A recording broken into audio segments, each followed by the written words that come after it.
How to change phone number on Facebook. Hello everyone, this is Sabrina here to help you today. So without any further ado, let's get right into the video. So first, launch your Facebook application. Then go to the menu bar from your top right corner. Make sure you are logged in your correct profile. After that, go to settings and privacy. Then go to settings. After that, go to see more in account center.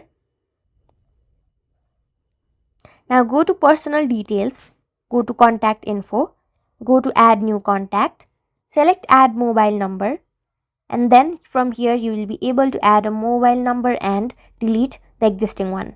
So that's it. Thank you for watching this video. Make sure to like, share and subscribe to our YouTube channel. If you got any questions, comment them down and I'll catch you in the next one.